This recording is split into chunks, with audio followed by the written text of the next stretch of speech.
The morning light filtered through the heavy drapes, casting a soft glow over the ornate chamber. Lady Eliza lay still beneath the silken covers, her heart beating in a strange, unfamiliar rhythm. The bed, though grand, felt vast and empty beside her. The king had risen at dawn, and now only the faint scent of his presence lingered. The soft rustle of fabric pulled her from the remnants of sleep, and as the curtains were drawn back, the room flooded with sunlight. Eliza blinked, turning her head toward the maid who stood quietly by the window, her eyes downcast as she adjusted the heavy velvet. Suddenly, the events of the day before surged back to her. The wedding had been a spectacle, glittering jewels, endless vows, and the weight of a crown now placed upon her head. She had stood before the court in her bridal finery, a vision of grace and poise, though her heart trembled beneath it all. Her father's firm words still echoed in her mind, reminding her of duty, of honor, of the pact made long ago between her family and the royal house. This was her place now, bound to a man she scarcely knew. King Alexander had been every bit the regal figure she expected. His presence commanded the room, his broad shoulders encased in rich velvet and gold, his dark eyes sharp and unwavering as they met hers. He was handsome, she could not deny it, but there was something unyielding in his gaze, a strictness that made the courtiers bow lower, the servants quicken their pace when he neared. He had spoken little to her that day, his words measured, his touch careful as he had taken her hand at the altar. The banquet had stretched late into the evening, a blur of music and laughter. Yet even amidst the merriment, Eliza could sense the quiet tension that lingered around her new husband. The servants moved swiftly, quietly, their eyes never meeting his. And then, later, after the last of the guests had been seen to, she had been led to her new chambers. Their wedding night had been a formal affair, and while he had been kind, there had been no tenderness. His kiss had been perfunctory, his touch gentle yet distant, as though their union was a matter of state rather than affection. When he rose in the early hours, she had barely stirred, unsure if she should speak or remain silent. Now, with the morning sun illuminating her new world, Eliza felt the weight of her new title more heavily than before. She was queen, but she was also a stranger in this castle, bound to a man whose stern nature cast a shadow over its grand halls. The servants, even now, moved quietly about the room, glancing at her with a mix of reverence and pity, as if they knew the burden she carried. With a sigh, she rose from the bed and walked to the window. Below, the vast kingdom stretched out before her, beautiful and distant, much like her new life. She wondered, fleetingly, if she would ever be more than a queen in name, more than just a woman tied to a king who ruled with iron resolve. Eliza sat on the edge of the grand bed, her fingers tracing the intricate embroidery of the sheets, as she remembered his words from the night before, "My queen sleeps in my bed." They had been the only words spoken between them after the festivities. His tone had been resolute, his expression unreadable, and though they had shared the same bed, the space between them might as well have been a chasm. Her thoughts raced. Why had he insisted they sleep together, if he had no intention of touching her? Eliza had lain awake for hours, her body tense with anticipation, unsure of what was expected. She had heard tales of royal marriages, some filled with passion, others merely formalities. But this felt like neither. The king had not been cruel, nor cold exactly, but there was a distance she could not bridge. As he had undressed in the shadows of their chamber, his every movement deliberate, she had waited for him to come to her, to make some gesture that would bind them in the way only a man and wife could be bound. But the moment never came. He had extinguished the candles and climbed into bed beside her, his presence a heavy, silent weight. Now, in the morning light, she wondered what it all meant. Did he feel nothing for her? Or was there something else that held him back? Later that morning, Eliza dressed and made her way to the sunlit terrace where her old friend, Duchess Charlotte, waited. Charlotte had been a trusted companion throughout her engagement, guiding her through the complicated web of courtly etiquette, and the many expectations that came with marrying a king. As Eliza approached, Charlotte smiled, her eyes glinting with curiosity. "Ah, there she is, the queen of all," Charlotte said teasingly as she embraced Eliza warmly. "I trust you enjoyed your wedding night." Eliza hesitated, the question hanging in the air. Her cheeks flushed, and she looked away, unable to answer in words. But the look in her eyes must have said enough. Charlotte raised an eyebrow, her expression growing serious as she took Eliza's hand. "Ah," she murmured, understanding. "So, it has not happened yet, has it?" Eliza shook her head slightly, her voice barely a whisper. "No, not yet." Charlotte sighed, squeezing her hand. "You know, my dear, you aren't truly married until the marriage has been consummated. Without it, your union remains incomplete, unsealed." She paused, watching Eliza carefully. "You must find a way to break through to him. Seduce him, if necessary. He is your husband now, and that bond must be made real." Eliza frowned. Seduce him? The thought seemed absurd. King Alexander, with his stern presence and unyielding nature, seemed so far removed from anything as frivolous as seduction. But Charlotte's words echoed in her mind. If they did not consummate their marriage, there would always be something missing, some unspoken rift between them. And worse, it could give rise to rumors, whispers among the court. But how? Eliza asked, her voice trembling slightly. "He is so distant." Charlotte smiled knowingly. "He may be distant, but he is still a man. And you, my dear, are his queen. Men are not immune to beauty or affection. You must show him that while you are his queen, you are also his wife, his equal in this marriage." Eliza nodded slowly, the weight of Charlotte's words sinking in. She had been raised to be a dutiful daughter, a graceful bride, but no one had prepared her for this, how to breach the walls around her husband's heart.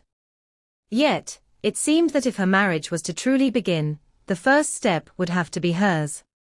"Tonight, then," Eliza said softly, determination flickering in her eyes. "I will find a way." Charlotte squeezed her hand once more, offering a warm, reassuring smile. "Good. You are stronger than you know, Eliza.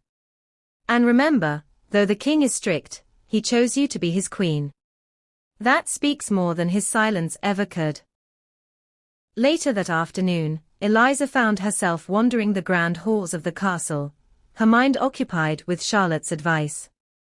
The idea of seducing the king weighed heavily on her thoughts, yet the more she considered it, the more determined she became. She was not a timid girl anymore, but a queen, and she needed to find her place beside him, not just as a figurehead, but as his partner. On an impulse, she made her way to the king's office. The heavy doors were partially ajar, and as she approached, she could hear the low murmur of voices from within. Hesitating for a moment, she considered turning back, but something drove her forward. She knocked lightly, and after a pause, stepped into the room. The moment she entered, the conversation stopped. King Alexander and the two men he had been speaking with immediately rose to their feet, bowing deeply to her in unison. Even the king, who rarely bowed to anyone, lowered his head respectfully in her presence. "Your Majesty," one of the men said, his voice laced with awe. Eliza's eyes swept over the room, her gaze settling on her husband.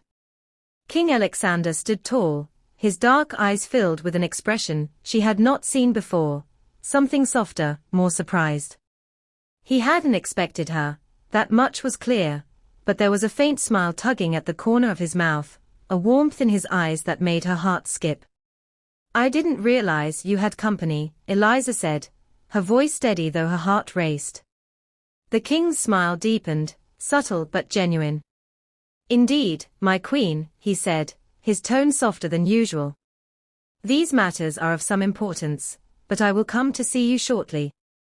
He gestured briefly to the two men, dismissing their presence for the moment, as though nothing in the room was more important than her. Eliza nodded, her gaze holding his for a moment longer than necessary. "Of course. I will await you," she said, her voice quiet yet sure. As she turned to leave, she caught a glimpse of the two men exchanging glances, clearly impressed by the Queen's presence. It was an unfamiliar feeling for her, but a pleasant one, being seen not just as a young bride, but as a queen who commanded respect. As she stepped out of the room and into the hall, Eliza couldn't help but feel a sense of triumph. For the first time since her marriage, she had seen something in her husband's eyes that was more than duty. He had been pleased to see her, surprised, even. Perhaps Charlotte was right. Perhaps there was a way to break through the walls around him, after all. And tonight, she would begin.